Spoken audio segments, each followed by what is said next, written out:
Dear students, Assalamu alaikum. This is Shumaila Amin and welcome to my YouTube channel, The Shumaila Academy. Hope guys you all are fine and enjoying your life fully and also enjoying my videos as well. आज की video previous video से ही link है, उसी topic को continue करेंगे आज। Last video मेरी issuance of shares and debentures के हवाले से थी, जिसमें लेक्चर 1 में हमने ये सीखा था कि कंपनी एक्चुअल में है क्या।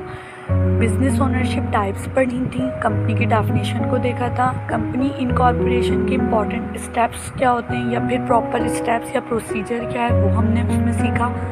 उसके अलावा हमने डॉक्यूमेंट्स को डिस्कस किया, कौन से डॉक्यूमेंट्स इंपॉर्टेंट हैं और उन डॉक्यूमेंट्स के अंदर कंटेंट्स क्या क्या शामिल हैं, वो तमाम चीज़ें हमने लास्ट वीडियो में देखी थी। वहाँ पे हमने शेयर्स और डिबेंचर्स को डिस्कस नहीं किया था, क्योंकि बेसिक अगर आपको कंपनी की इन्फॉर्मेशन नहीं है तो फिर आपको ये शेयर का टॉपिक समझ नहीं आएगा।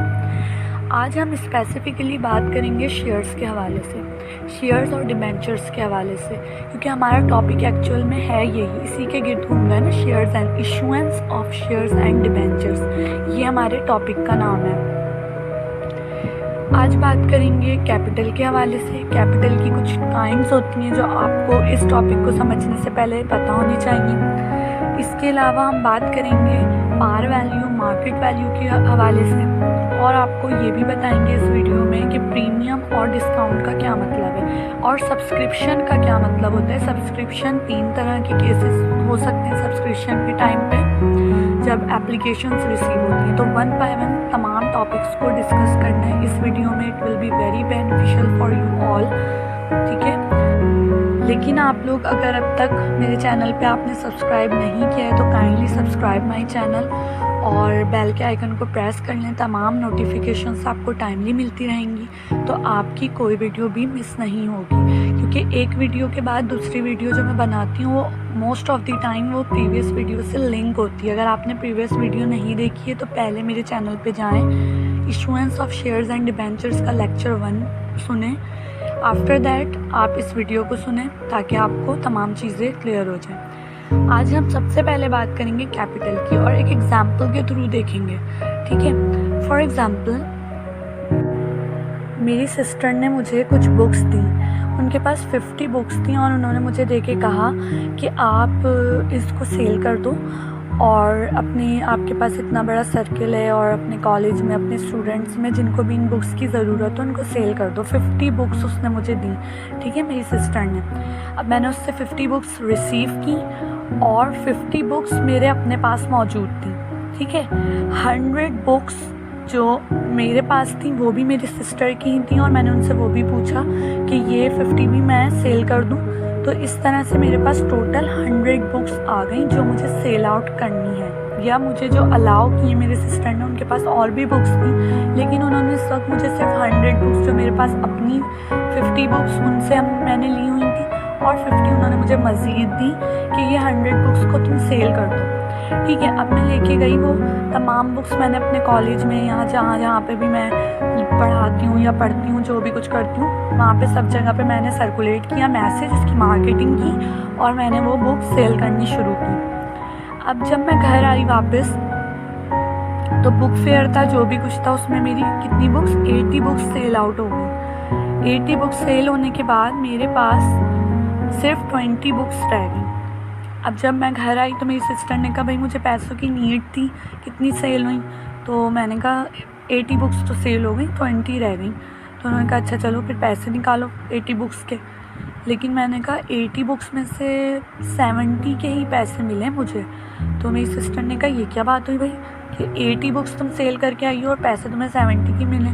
तो मैंने फिर उनको बताया कि 10 बुक्स तो मैंने अपनी फ्रेंड्स को दी हैं और फ्रेंड्स तो आपको पता है फ़ौरन पैसे देती नहीं हैं, तो वो कुछ टाइम बाद देंगे, वो यानी मैंने उधार पे सेल कर दी, ठीक है। इस तरह से मेरे पास 100 बुक्स मौजूद थी, सेल हुई 80, कैश मेरे पास कितने का आया 70 बुक्स का, और अकाउंट यानी ऑन अकाउंट मैंने जो सेल की वो है 10 बुक्स। अब 100 बुक्स जो टोटल बुक्स थी मेरे पास जो मुझे अलाउ थी सेल करना, वो मेरा कहलाता है ऑथोराइज्ड नॉमिनल या रजिस्टर्ड कैपिटल, यानी जितनी मुझे गवर्नमेंट ने परमिशन दी है कि मैं शेयर्स जितने सेल कर सकती हूँ। अभी हम कैपिटल नहीं बोल रहे हैं यहाँ पे, books, authorised, nominal and registered books, और एंड नहीं, और रजिस्टर्ड बुक्स, ठीक है। वो मेरी कितनी थी? 100। और मैंने सेल कितनी की? इशूड बुक्स कितनी हो गई? 80, जो सोल्ड कर दी मैंने, सेल कर दी। उसके बाद कैश मुझे कितनी बुक्स का मिला? 70 बुक्स के अगेंस्ट मुझे कैश मिला। वो मेरी कहलाएंगी पेड अप बुक्स। कैपिटल का वर्ड अभी यूज़ नहीं कर रही, समझाने के लिए। पेड अप बुक्स यानी जिसका पैसे मिल चुके हैं। पेड अप का मतलब होता है पैसे अदा हो चुके हैं। पेड अप कैपिटल वही कैपिटल होता है जितना आपके पास पैसा आ चुका है अगेंस्ट शेयर्स। उसके बाद बात करेंगे जिन लोगों को मैंने उधार पे सेल की है बुक्स, उनको मुझे कॉल कर करके पैसे मांगने पड़ेंगे, ठीक है, मंगवाने पड़ेंगे। वो कहलाएंगी कॉल्ड अप बुक्स, ठीक है। 100 बुक्स मेरी ऑथराइज्ड, नॉमिनल और रजिस्टर्ड बुक्स कहलाएंगी। 80 मेरी इशूड बुक्स हैं जो मैंने इशू की हैं। कैश मुझे 70 बुक्स के बदले मिला है, वो मेरी पेड अप बुक्स हैं। और 30 मेरी बुक्स वो हैं जिनके अगेंस्ट मुझे कैश नहीं मिला है, कॉल्ड अप बुक्स हैं। अब हुआ ये कि सेकंड डे फिर मेरी सिस्टर ने मुझे 100 बुक्स दी, और आज उसने मुझे सख्ती से कहा कि भाई किसी को भी उधार पे सेल नहीं करना और ऑन कैश ही देकर आना, ठीक है। जब सख्ती हो जाती है तो फिर ज़ाहिर है फॉलो करना ज़रूरी हो जाती है बात, ठीक है।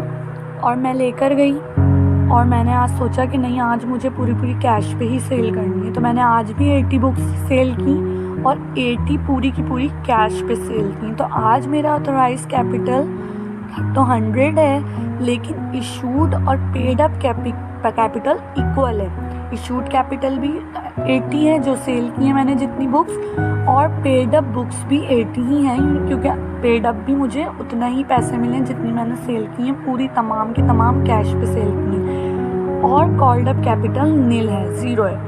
तो पाकिस्तान में शेयर्स उधार पे सेल करना अलाउ नहीं है, ठीक है। तो पाकिस्तान में कॉल्ड अप कैपिटल का कॉन्सेप्ट मौजूद नहीं है, और यहाँ पे इशूड कैपिटल और पेड अप कैपिटल ही दोनों सेम ही होते हैं हमेशा, क्योंकि आपको जितना आपने इशू किए शेयर्स उतना ही आपको कैश मिला है। सारे शेयर्स आपने कैश पे ही इशू करने हैं पाकिस्तान के अंदर। हर कंट्री का अलग रूल्स रेगुलेशंस मौजूद हैं, ठीक है, लेकिन पाकिस्तान में स्पेसिफिकली उधार पे शेयर सेल करना बिल्कुल मना है, रिस्ट्रिक्शंस हैं। तो यहाँ पे कॉल्ड अप कैपिटल का कॉन्सेप्ट मौजूद नहीं है। अब हम बात करेंगे शेयर्स की। शेयर का क्या मतलब है? आपके जहन में कोई बात आ रही है शेयर के हवाले से? बचपन में आपने पढ़ा होगा शेयर, अपना शेयर मिलाएं, शेयर करें, खाने पीने की चीज़ों को शेयर करें एक दूसरे के साथ, लंच बॉक्स शेयर करें, टीचर बोलती होंगी बचपन में, छोटे होंगे जब। तो ये बात होती है, शेयर का मतलब होता है हिस्सा, ठीक है। एक हिस्सा, 2 हिस्से, शेयर। शेयर का मतलब हिस्सा होता है। अगर आप इंग्लिश का वर्ड इसकी ट्रांसलेशन करेंगे तो आपको इसकी मीनिंग क्या मिलेगी उर्दू में? हिस्सा। अब यहाँ पे मैं आपको इसे एक एग्जाम्पल के थ्रू समझाने की कोशिश करती हूँ। अभी रिसेंटली ईद का मौका गुजरा है, तो मैं ईद के ही मुनासबत से एक आपको एग्जाम्पल देती हूँ कि फॉर एग्ज़ाम्पल आप ईद पे अपने किसी अंकल के घर गए और उन्होंने आपको 500 रुपीज़ ईदी दी, ठीक है, 500 रुपीज़ मिली, आपको बड़ी खुशी हुई। अब जब आपने गौर किया तो अंकल के घर में 6 बच्चे मौजूद थे जिनको सबको आपने भी तो ईदी देनी थी, ठीक है। अगर अब आप 100 रुपीज़ देते तो आपको तो 600 देने, और अंकल ने बड़ा ये सोच कर ही आपको 500 रुपीज़ दिए कि अगर ये 100 रुपीज़ भी मुझे मेरे बच्चों को देगा तो 6 बच्चे हैं और माशाल्लाह 6 को 100 रुपीज़ अगर वो पे करेंगे आप तो 600 हो जाएंगे और अंकल को 100 रुपीज़ का फ़ायदा हो जाएगा। अंकल ने यही सोच के आपको 500 रुपीज़ की ईदी दे दी। लेकिन आप फाइनेंस को जानते थे और आपको इन्वेस्टमेंट और तमाम चीज़ों का अंदाज़ा था थोड़ा सा, भाई पैसे कमाने बड़े मुश्किल काम है और नुकसान तो किसी सूरत नहीं कर सकता। गलती से आप मेरी तरह फाइनेंस के स्टूडेंट थे और वेल्थ मैनेजमेंट को अच्छे से जानते थे। आपने किया ये कि आप बाहर गए और एक शॉप वाले से कहा कि भाई इस 500 रुपीज़ के नोट का चेंज कर दो। हमारी पाकिस्तानी ज़बान में जो लेमैन लैंग्वेज है उसमें कहा जाता है खुला कर दो। वैसे आज तक मुझे ये वर्ड समझ नहीं आया, खुला कर दो, what you mean by this, कि इसका मतलब क्या है। पता नहीं आप लोगों को समझ आता है या नहीं। खैर बहरहाल उसने किया क्या, आपने किया क्या कि वहाँ गए और उसको कहा कि इसका चेंज कर दो ज़रा 500 के नोट का। उसने कहा मैं आपको 50 के नोट दे दूँ। आपने कहा नहीं 50 मत देना, तुम एक काम करो 10 रुपीज़ के हिसाब से कर दो इसको चेंज, 10 रुपये वाले मुझे नोट दे दो। उसने कहा ठीक है 10 रुपये वाले ले लीजिए आप। और उसने आपको 50 नोट 10 रुपये वाले दे दिए, क्योंकि आपके पास 500 थे। 100 रुपीज़ में 10 नोट होते हैं 10 रुपये वाले, तो आपके पास कितने नोट आए होंगे, 50 नोट 10 रुपीज़ वाले आ गए 500 के चेंज करवाने पर। आप अंदर आए, अंकल के बच्चों को ईदी दी। अब आपकी मर्ज़ी है, आप एक नोट दे दें 10 वाला, 2 दे दें, 3 दे दें, 4 दे दें। किसी को आपने 2 दे दिए, किसी को 3 दे दिए। इस तरह से आपने फिर भी काफ़ी सारा प्रॉफिट हो गया आपको, आपके पास काफ़ी पैसे बच गए 500 में से। ये एक एग्ज़ाम्पल है। अब इसको ज़रा याद रखिएगा, जो चेंज करवाए ना मैंने छोटे छोटे टुकड़ों में, इससे मुझे आसानी हो गई। अगर मैं 500 का नोट उन बच्चों में डिस्ट्रीब्यूट करती तो कैसे करती, मुझे बड़ी परेशानी का सामना करना पड़ता, या आपको बड़ी परेशानी का सामना करना पड़ता, क्योंकि आप गए थे अंकल के घर, मैं नहीं। अच्छा ठीक है जी। और आपको अगर वो 500 रुपीज़ कहा जाता कि 6 बच्चों में डिस्ट्रीब्यूट करो, तो आपको मुश्किल हो सकती थी। लेकिन जब आपने उनको छोटे छोटे टुकड़ों में बांट दिया, यानी 10 रुपीज़ में सबको कन्वर्ट कर लिया 10 रुपीज़ वाले नोट्स में 500 के नोट को, तो आपको बहुत आसानी हो गई। और अंकल के घर के अलावा भी बहुत से बच्चों को आपने वो ईदी बांट दी, क्योंकि 10 रुपीज़ में बहुत कोई परेशानी की बात है ही नहीं। 2 नोट भी देने तो 20 रुपीज़ जाएंगे, 3 भी दे दिए तो 30 रुपीज़ जाएंगे। इस तरह से आपने अपने कैपिटल को, अभी आपका कैपिटल था 500, उसको छोटे छोटे हिस्सों में डिस्ट्रीब्यूट किया, जिसको हम अकाउंटिंग की टर्मिनोलॉजी में शेयर्स कहते हैं। ठीक है, क्योंकि अभी टॉपिक में शेयर्स का पढ़ा रही हूँ। अब मैं स्पेसिफिकली कंपनी के पॉइंट ऑफ व्यू से बात करूँगी। इस एग्जाम्पल को अपने जहन में रखिएगा। इसी एग्जाम्पल को कंटिन्यू करते हैं। और मैं एक कंपनी की ओनर हूँ, और मैंने हम सब ने मिल के कंपनी बनाई है, हम प्रोमोटर्स हैं। और हम गए रजिस्ट्रार के पास, और उसने हमसे पूछा कि आपका मैं ऑथराइज कैपिटल कितना लिखूँ। तो मैंने कहा, और मेरे जो ओनर्स मेरे साथ मौजूद थे, प्रोमोटर्स, जो लोग कंपनी बनाते हैं उन्हें कहा जाता है प्रोमोटर्स। हम सब ने डिसाइड किया कि कंपनी का ऑथराइज कैपिटल हम रखेंगे 50 लाख रुपीज़। ठीक है, उसने कहा ठीक है 50 लाख रुपीज़। लेकिन हमने उससे कहा कि इन 50 लाख रुपीज़ को ना छोटे छोटे टुकड़ों में, यानी कि खुला कर दो। ठीक है, जैसे वो अभी मैंने बात की थी, खुला का वर्ड यूज़ होता है साफ लफ्ज़ों में, तो इसको चेंज कर दो। और उसने कहा कि भाई देखें, पाकिस्तानी गवर्नमेंट है और यहाँ पे एक शेयर की पार वैल्यू है 10 रुपीज़, तो ये 50 लाख रुपीज़ को जब मैं खुला करके दूंगा आपको, वो 10 रुपीज़ के तौर पे दूंगा। यानी शेयर के ऊपर जो प्रिंटेड वैल्यू होगी वो 10 रुपये लिखी जाएगी। अगर आप एग्री कर रहे हैं तो मैं आपको ये शेयर 10 रुपये के हिसाब से 50 लाख के शेयर्स इशू कर देता हूँ। हमने कहा ठीक है, आप इसको खुला कर दें 10 रुपये के हिसाब से। उसने 50 लाख रुपीज़ को, मेरे जो 50 लाख मैंने कैपिटल लिखवाया था उसमें रजिस्ट्रार के पास, 10 रुपीज़ के हिसाब से जब उसको चेंज किया गया तो वो हो गए 5 लाख शेयर्स, जो गवर्नमेंट ने मुझे या प्रोमोटर्स को अलाउ किया है कि ये शेयर्स हम अपने मार्केट में इशू कर सकते हैं, और इन शेयर्स को इशू करके कैश की नीड को फुलफिल कर सकते हैं। अब ये जो 10 रुपीज़ है ना, ये कहलाती है पार वैल्यू। ठीक है, या फेस वैल्यू या नॉमिनल वैल्यू, ये तीनों नाम इस्तेमाल होते हैं, लेकिन मोस्ट कॉमन क्या है, पार वैल्यू। पाकिस्तान में शेयर की पार वैल्यू 10 रुपीज़ है, जबकि यूके या यूएस में वहाँ पे 1 पाउंड या $1 है, आई थिंक सो। ठीक है जी, ये पार वैल्यू कहलाती है। इसके अलावा अब आप मुझसे कहेंगे नहीं मिस, शेयर की प्राइस तो बहुत मार्केट में चेंज होती रहती है, तो फिर वही अगेन वर्ड आ गया, मार्केट में चेंज होती रहती है। That is called market value. ठीक है, not par value. Par value तो शेयर की 10 रुपीज़ ही है और वही रहेगी। ठीक है, जो गवर्नमेंट ने आपको शेयर्स इशू किए हैं उसकी पार वैल्यू 10 रुपीज़ है पाकिस्तान के अंदर, जो चाहे वो किसी भी कंपनी का शेयर हो, लेकिन उसकी वैल्यू कम या ज़्यादा मार्केट कंडीशंस की वजह से और कंपनी की गुडविल के ऊपर डिपेंड करती है, जो कहलाती है मार्केट वैल्यू। वो इस पार वैल्यू से ज़्यादा भी हो सकती है और कम भी हो सकती है, उसकी कोई लिमिट नहीं है, ठीक है। वो हज़ारों तक भी जा सकती है और वो बहुत कम होके 1 रुपये 2 रुपये पे भी आ सकती है।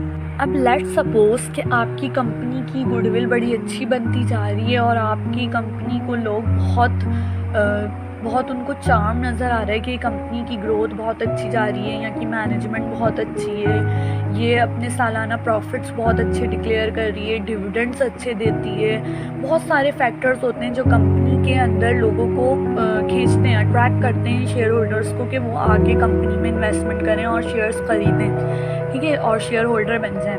तो कंपनी के जो शेयर्स हैं उनकी वैल्यू 10 रुपये से बढ़ के 13 रुपये हो चुकी है। और अब आप जो शेयर्स मार्केट में सेल करेंगे, वो आपका शेयर जो सेल या बाय किया जा रहा है वो 13 रुपये पे चल रहा है, जो कि उसकी मार्केट वैल्यू है। पार वैल्यू और मार्केट वैल्यू का जो डिफरेंस निकाला तो 3 रुपये ज़्यादा आपको मिल रहे हैं, जो आप प्रॉफिट कमा रहे हैं शेयर के ऊपर। यहाँ पे प्रॉफिट को आपको कहना है, नाम क्या देना है, प्रीमियम, ठीक है। ये आपके जो 3 रुपये आपको मज़ीद एक्स्ट्रा अपनी गुडविल और अपनी कंपनी की अच्छी रेप्यूटेशन की वजह से मिल रहा है, वो आपके लिए प्रॉफिट है और आपको फ़ायदा हो रहा है, और प्रॉफिट को यहाँ पे नाम दिया जाता है प्रीमियम का। इसी तरह अगर अपोजिट केस है और आपकी कंपनी बहुत डिक्लाइनिंग पोजीशन में है, ठीक है, इकॉनमी ख़राब चल रही है, या फिर स्पेसिफिकली आपकी कंपनी में कुछ इश्यूज़ या मैटर्स हो गए हैं जिसकी वजह से आपकी कंपनी की गुडविल और रेप्यूटेशन ख़राब हो रही है और लोग आपकी कंपनी के शेयर्स ख़रीदने में इंटरेस्टेड नहीं हैं, तो वहाँ पे आपकी कंपनी का जो शेयर है 10 रुपये के बजाय 9 रुपये पे मार्केट में बाय या सेल किया जा रहा है, या ट्रेडिंग उसकी चल रही है। तो वहाँ पे आपको जो 1 रुपये का नुकसान है, क्योंकि 10 रुपये पार वैल्यू है जो आपने रजिस्टर्ड करवाई है, लेकिन आपको मिल कितने रहा है, सिर्फ 9 रुपये। 1 रुपया जो आपको कम मिल रहा है वो है डिस्काउंट। डिस्काउंट यहाँ पे कोई अच्छी चीज़ नहीं है, यह आपकी कंपनी के लिए बहुत बुरी चीज़ है। और ये आपके लिए क्या है, आपकी जब कंपनी ग्रोथ नहीं हो रही होती है और कंपनी की रेपुटेशन बड़ी ख़राब चल रही होती है, लोग बिल्कुल इंटरेस्टेड नहीं होते, उस वक्त ये नीचे लेवल पे कंपनी के शेयर्स आ जाते हैं, उसकी वैल्यू कम हो जाती है। तो ये कहलाता है, इस अकाउंटिंग की टर्मिनोलॉजी में आप क्या कहते हैं, इसको डिस्काउंट पे शेयर ट्रेड हो रहा है, ठीक है। शेयर्स ऑन प्रीमियम और शेयर्स ऑन डिस्काउंट 2 केसेस हो सकते हैं। शेयर्स के बारे में हमने क्या सीखा, शेयर्स वो छोटे छोटे टुकड़े हैं जिसमें हम अपने कैपिटल को डिस्ट्रीब्यूट कर लेते हैं, ताकि हम ये सोचते हैं कि पूरा 50 लाख का शेयर का जो कैपिटल हमने रजिस्टर्ड करवाया है, ये पूरा एक बंदे को तो नहीं देना, हमें डिफरेंट लोगों को देने हैं ये शेयर्स। तो जब ये 10-10 रुपये वाले शेयर्स में कन्वर्ट हो जाएगा 50 लाख का कैपिटल, तो ये ईजी हो जाएगा आपको सेल करना, और डिफरेंट लोगों को आप ये अपने शेयर्स सेल करके उनको शेयर होल्डर बना लेंगे। अब बात ये आती है, आप मुझसे पूछेंगे कि मिस, कंपनी शेयर्स इशू क्यों करती है, ठीक है जी, ये सवाल जहन में आता है और ये आना भी चाहिए।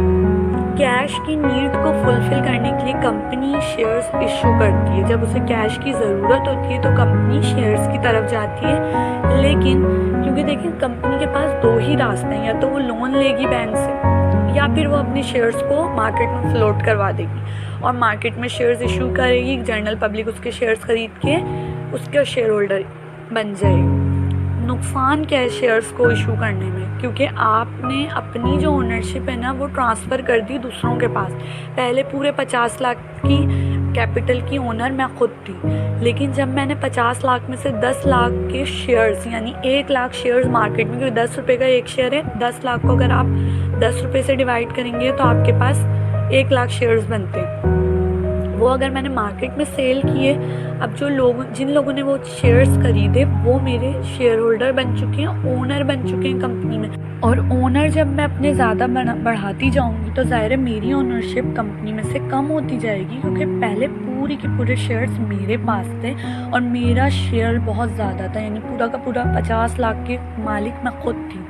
लेकिन अब ऐसा नहीं है, अब बहुत सारे लोग और शामिल हो गए हैं, वो शेयर होल्डर बन चुके हैं और वो हर बात में बोलेंगे, हर चीज़ में इंटरफेयर करेंगे, क्योंकि वो भी कंपनी के ओनर हैं अब, ठीक है जी।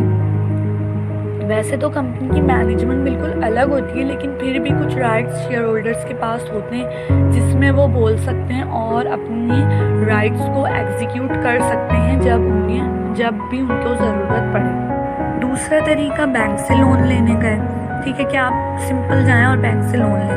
अच्छा, लोन भी दो तरीके से होता है, या तो आप बैंक से लोन ले लें या फिर जनरल पब्लिक को आप डिबेंचर्स इशू करके उनसे लोन ले लें। अब जब आप डिबेंचर इशू करेंगे ना, तो यहाँ पे पब्लिक आपकी शेयर होल्डर नहीं बनेगी, ओनर नहीं बनेगी, बल्कि वो क्रेडिटर्स हैं आपके, और आप उनको जब 8 साल 10 साल बाद पैसे वापस करके उनके डिबेंचर्स जो उन्होंने आपने उनको इशू किए थे, वो डिबेंचर्स वापस कंपनी ख़रीदती है और उनको पैसा उनका वापस कर देती है। अब डिबेंचर्स को जब हम पढ़ेंगे तो आपको उसकी थ्योरी और समझाऊंगी कि डिबेंचर्स की थ्योरी, अकाउंटिंग क्या प्रोसीजर है उसको इशू करने का, और फिर रिडेम्पशन जब वापस ख़रीदती है कंपनी तो उससे कहा जाता है रिडेम्पशन, यानी कि डिबेंचर्स को वापस ले लिया गया। अब दो तरीके थे, जनरल पब्लिक से लोन ले लें या बैंक से ले लें। तो जनरल पब्लिक से जब कंपनी लोन लेती है तो उसे कहा जाता है issuance of debentures. Debentures issue करके डिबेंचर की पार वैल्यू है 100 रुपीज़, शेयर की पार वैल्यू होती है 10 रुपीज़। लेकिन शेयर होल्डर्स आपकी कंपनी में ओनर्स होते हैं, जबकि डिबेंचर होल्डर्स आपकी कंपनी में क्रेडिटर्स होते हैं, ठीक है। वो आपके ओनर नहीं होते, कोई ओनरशिप नहीं मिलती उनको, और आप 8 साल 10 साल बाद उनसे उनके वो डिबेंचर्स वापस ख़रीद के उन्हें पैसे देते हैं और कहते हैं अल्लाह हाफिज़। अब उनका कोई आपकी कंपनी में अमल दखल नहीं है, लेकिन शेयर होल्डर्स आपकी कंपनी के ओनर्स हैं और उनका अमल दखल रहेगा। अब हम बात करते हैं कि कंपनी शेयर्स इशू किस तरीके से करती है। तो कंपनी का जो तरीका है वो सबसे पहले तो पब्लिकेशन की जाती है, एडवर्टीजमेंट की, प्रोस्पेक्टस इशू किया जाता है जनरल पब्लिक की गाइडेंस के लिए, और उसमें तमाम बातें बताई जाती हैं, मार्केटिंग की जाती है, ठीक है। ऑफ़र करती है company, for example company 1 lakh rupees के शेयर्स ऑफ़र कर रही है या 1 लाख शेयर्स ऑफ़र कर रही है, ठीक है। 1 लाख शेयर्स ऑफ़र करने का मतलब ये है कि 10 लाख रुपए उसे चाहिए, कैश की नीड है 10 लाख, और वो उसके लिए 1 लाख शेयर्स इशू कर रही है, फॉर एग्जांपल पार वैल्यू पे कर रही है, अभी हम कंसीडर कर लेते हैं। और 1 लाख कंपनी को अभी सिंपलेस्ट वे में करते हैं कि 1 लाख रुपए की ज़रूरत है और वो 1 लाख शेयर्स से अपने फुलफ़िल करना चाहती है शेयर्स इशू करके। 1 लाख रुपीज़ की नीड है उसे और वो 1 लाख रुपीज़ के शेयर्स इशू कर रही है। 1 लाख रुपीज़ के अगर हम शेयर्स को बनाएंगे ना तो 10 रुपये का एक शेयर से 10,000 शेयर्स बनेंगे। इसका तरीका ये होता है कि जब कंपनी ऑफ़र करती है तो डिफरेंट लोगों को पता चलता है और वो लोग एप्लीकेशन सबमिट करवाते हैं अलॉन्ग विद मनी।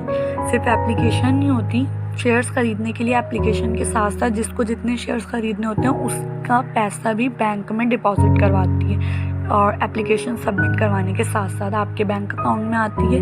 वहाँ पे आपके पास आ जाता है एप्लीकेशन मनी, जो अगेंस्ट द एप्लीकेशन आपके पास सब्सक्रिप्शन चार्जेस होते हैं वो, और सारे लोग सब्सक्रिप्शन करते हैं, एप्लीकेशंस जमा कराते हैं अलॉन्ग विद मनी, पैसे के साथ।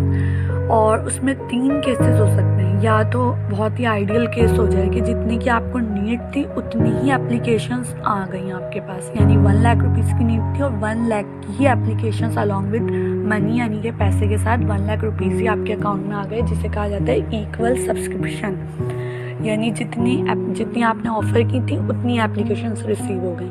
लेकिन ये बहुत रेयर केसेस में होता है।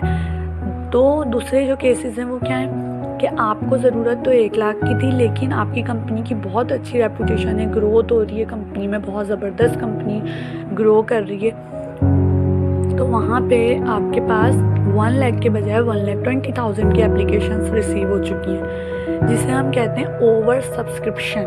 और ये जो 20,000 एक्स्ट्रा मनी आपके पास आया है वो आपको रिफ़ंड करना होता है, ठीक है। आप रिफ़ंड कर देंगे, ये पैसा वापस कर देंगे पब्लिक को।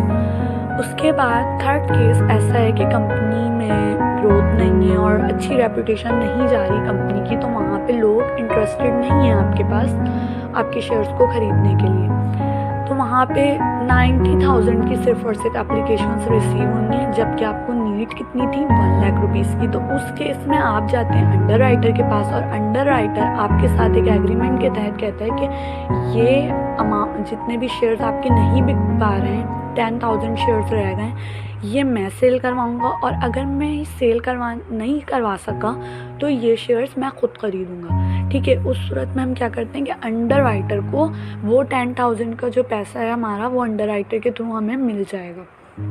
ये 3 केसेस होते हैं सब्सक्रिप्शन के हवाले से कंपनी में। आज की वीडियो में इतना ही। इंशाल्लाह मुलाकात होगी अगली वीडियो में आपसे, और जब तक के लिए अपना और अपनी फैमिली का बहुत सारा ख्याल रखें। Take care. अल्लाह हाफ़िज़।